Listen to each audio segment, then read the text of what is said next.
रत्नागिरी शहरात पाऊस सुरू झाला असून याच पावसात शहरातील मधला फगरवठार येथे अवैध आणि चुकीच्या पद्धतीनं करण्यात आलेल्या खोदाईमुळे एक मोठी दुर्घटना घडली आहे।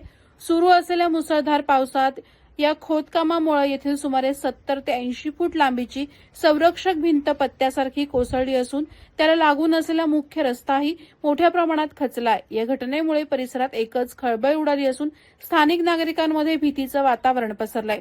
मिळालेल्या माहितीनुसार मधला फगरवठार परिसरात एका ठिकाणी संरक्षक भिंतीला अगदी लागूनच एक बांधकाम व्यावसायिकाकडून खोदकामाचं काम सुरू होतं।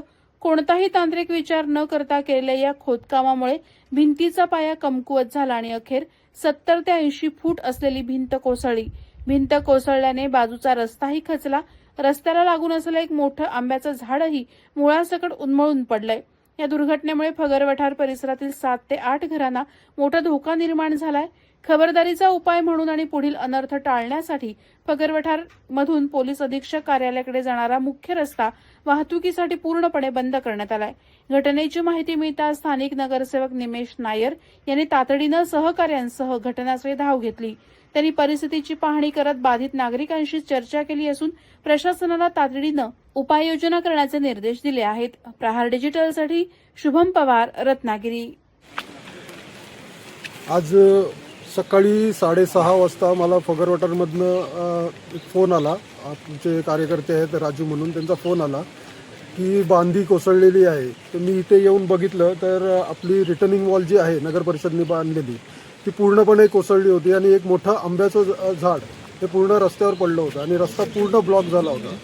तर मी त्या संदर्भात माहिती घेतली तर इथे काही अनधिकृत उत्खनन चालू होतं। म्हणजे रिटर्निंग वॉलच्या शेजारीच पूर्ण माती वगैरे काढत होते आणि हे गेले 3-4 दिवस काम चालू होतं।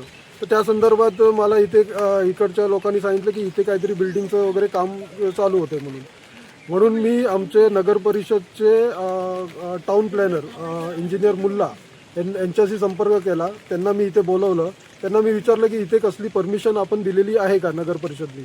तर त्यांनी मला सांगितलं इथे आपण कोणतीही परमिशन दिलेली नाही, हे अनधिकृत काम इथे चालू आहे म्हणून त्या संदर्भात मी आमचे तहसीलदार साहेब आहेत त्यांना मी या संदर्भात माहिती कळवलेली आहे।